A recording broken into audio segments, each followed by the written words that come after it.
nakatikim ka na ba ng ganito? Isang klase nga ito ng bread pudding pero ating in-steam. Naku po, ito yung tinatawag na may leche flan ka na, may tinapay ka pa. Usapang tinapay, nga kasing mga bata din bili-bili ng tinapay, ini-stack lang naman. Eto nga, at gagawin nating bago yan. At eto nga ang simpleng sangkap, tigisang lata ng gatas evaporada at kondensada. Lagyan mo ng 2 itlog pa, saka konting vanilla. At ito nga munang lumang tinapay, dudurug-durugin natin yan. Kung may food processor ka at gusto mo naman ng pino, ay yun ang gamitin mo. Kaya naman ganyan, gunting-guntingin mo lang at durug-durugin yan. Para lang sa jowa mo, dinurug-durug ang puso mo.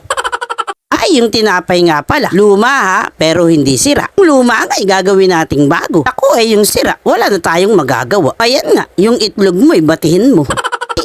Yung itlog pala ng manok mo.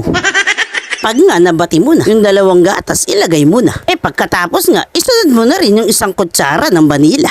Tapos, halu-haluin mo, imekos-mekos mo. At magdagdag ka na rin ng bahagyang asin. Ito optional lang. Kung gusto mo ng mas masarap yan, 3 kutsara ng nilusaw na margarine, iyo pang samahan. Haluin mo uli, ganyan lang.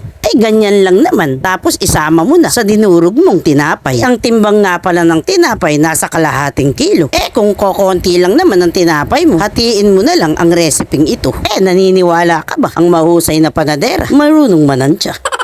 Ang ibig kong sabihin ba, marunong dumiskarte ba? Ayan nga, pagkahalo mo niyan, ipiprepare mo na yung ating paglalagyan.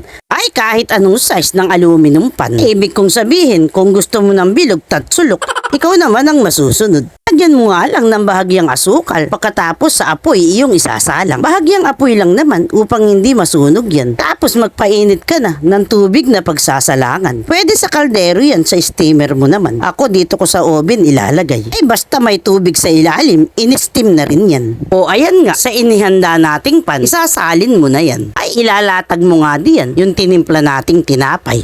Ayan, pagkaayos na, isalang mo na.